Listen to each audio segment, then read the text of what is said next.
There's a lot that's coming down. Yeah, and a lot of this has been punted. We now know that specifically the documents case will be punted to spring. The January 6th charges, the indictment may be coming down any moment. We don't know. Jack Smith is on the case.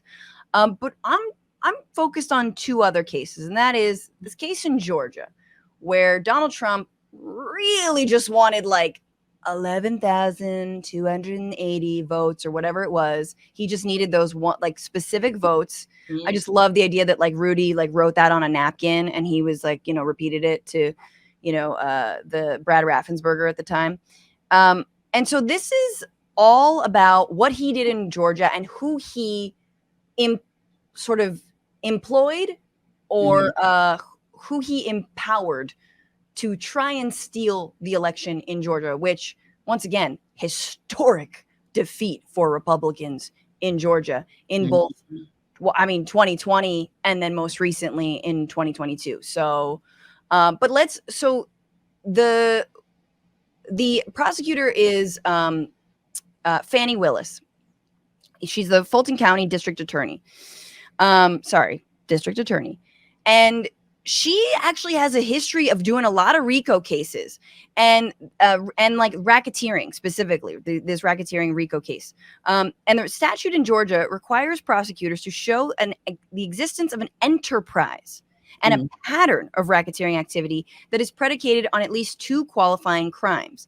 In the Trump investigation, the Fulton County District Attorney has evidence to pursue racketeering indictment predicated on statutes related to influencing witnesses and computer trespass. And that computer trespass is what I was referencing at the beginning of the show, which is that Coffee County Karen coming in and just being like, oh, we're just, she was like on her phone, like playing phone games while they just like copied a bunch of voter rolls and stuff. Like the actual shit, the shit that like Fox News was obsessed with, like, why did that box move? You know what I mean? Like no, there's literal evidence that like Trump stooges just took and copied a bunch of voter information. But anyway, so this is all because of this grand jury that I think we remember the forewoman, the horsey forewoman, in Atlanta heard evidence for roughly 7 months recommending charges for more than a dozen people, including the former president himself. And that forewoman strongly suggested in interviews, though Fani Willis will have to seek indictments from a regular grand jury, which is interesting. So it's not this special grand jury, a different grand jury. That new grand jury was seated on the 11th of July, and the selection process is underway. So why RICO? So let's just get a little background. This is from The Drift. It's like a very deep dive about RICO. RICO has advantages for prosecutors. You don't just do it to get more time, says Steve Sato, a criminal defense lawyer in Atlanta and RICO expert who represented the rapper Gunna in the YSL case. The YSL case, by the way, YSL stands for Young Slime Life, which I didn't know that. But apparently Young Slime Life was effectively like a criminal street gang, and run by the rapper Gunna, and who else is in that crew? I forgot. But anyway, yeah. So that's, let's go back to where I was. You do it because it allows you to introduce more evidence. Prosecutors generally can't bring up the criminal history of a defendant as proof they're likely to have done the thing they're currently being accused of. But RICO's predicate component requires the introduction of past criminal acts. Predicates can encompass offenses for which someone was already locked up, or even incredibly ones of which they were acquitted. Indictments might include acts committed in any jurisdiction, plus state crimes that cannot otherwise be federal offenses, upping the stakes for the defendants, and even bypassing stricter state rules on prosecutions. So that's huge. And for example, the other people who've been RICO'd, labor unions, boo, tobacco companies, MS-13, abortion protesters, good, Hell's Angels, corrupt politicians, white-collar criminals, R. Kelly, that makes sense, FIFA, which is incredible, the Nexium, that like fucking weird-ass cult, and then Major League Baseball, which is incredible. And Fani Willis had led the case against Atlanta teachers, is currently prosecuting YSL, and maybe RICO's #1 fan. In March, CNN reported she was considering using the statute against Trump. As of this writing, there are whispers that RICO may be deployed against the protesters opposing a police training facility known as Cop City in Atlanta as well. So good and bad. going after protesters for Cop City, bad. Trump, good. YS Young Slime Life, not really sure. Apparently there was gang activity, robbery, attempted murder, but No, in situations like that, they really, I'm not in support of any kind of gang activity and all this other nonsense. I think it breaks down the community in so many ways. Most certainly the people that are putting these guys up on charges, these young quote unquote thugs, don't care about them dismantling or disrupting their own communities. It is only when the time comes that they are becoming so advanced to become a problem, right? That they are going to start becoming independent financially of their own means and have their own level of leadership, which we know is not something that especially conservative Republicans want people of color to have access to. And I don't support these young guys either, because I think, again, I don't support any type of criminal activity.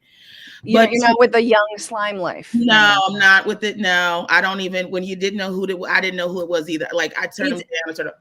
It's Gunna and Young Thug. Speaking of Thug, literally Young Thug. But it's interesting that like Young Slime Life, arguably like Trump, one of the slimier politicians, also sort of running a criminal organization, that Fani Willis was like, this is too much to go after. Let's just RICO it. It's a whole organization. It's a whole operation going on here. Yeah. From the White House to these electors to, to whomever else that is involved in Georgia. So that's coming down. Even there is a problem, right? Because like, if you have somebody who's president of the United States telling you that they didn't know what a grand jury was, what's happening here? Well, they can't be accused. They can't be convicted if they didn't know what it was. Like, well, it means that he stands on what they're, and I get a lot of flack for talking about this because people always go, oh, we always talk about white people. It is this sort of like the hierarchy, right? This power structure that is happening here that they don't want to have dismantled. The fact that when Donald Trump ran for president, the audacity that he even had the wherewithal to try to run for president with zero experience, probably didn't even run for president of any class that he was in. And has no idea, probably the different departments of government and judicial systems. The fact that he became president is problematic, and is what is, as a white male with money, this is what it afforded him. Right. And so you have to dismantle that whole entire system, because he's being held up not just by himself, by a whole community. I mean, that's why, I think in this moment of so many criminal cases coming at him, you really, like, he was like, a drunk chimpanzee let loose inside of our democracy and banging on all the, like, the metal piping and the inner working. He was like it's like a rat eating out like the insulation of a home. Yeah. Like, that's what the Muppet on the Muppet Show with the bad hair and the teeth. Yeah, the bad hair. Talking about Animal. You mean Animal? Animal, yeah. Animal. First of all, Animal loves his hair like that. It's great.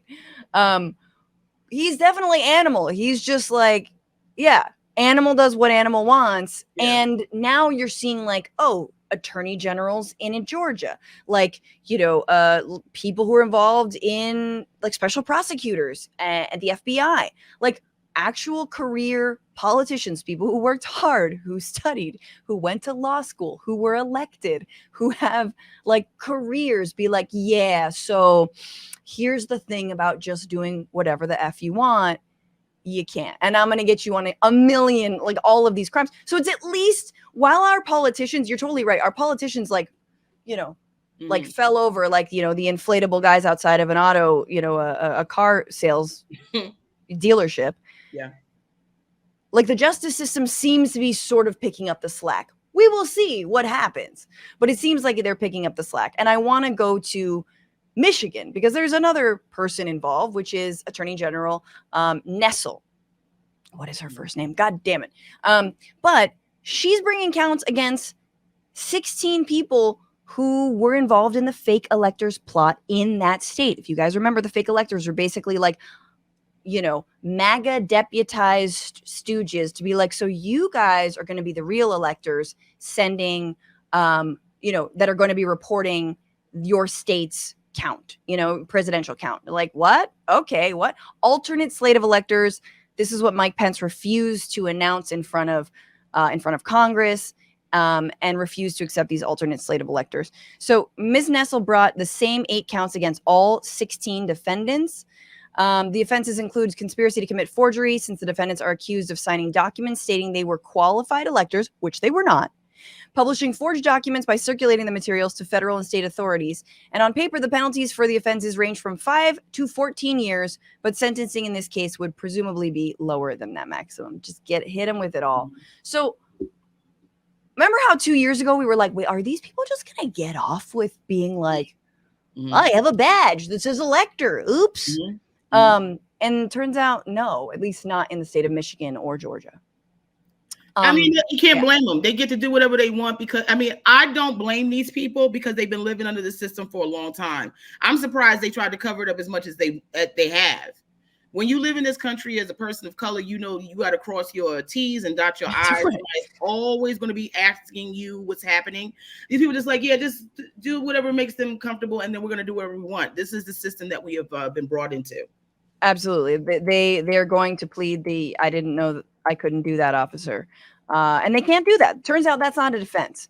What's going on, Frantifa? If you haven't already, subscribe to this channel right now. Hit that button. And also, you can become a patron and support the show every single week. Get access to bonus episodes and exclusive merchandise. Patreon.com/bitchuation room. Do it.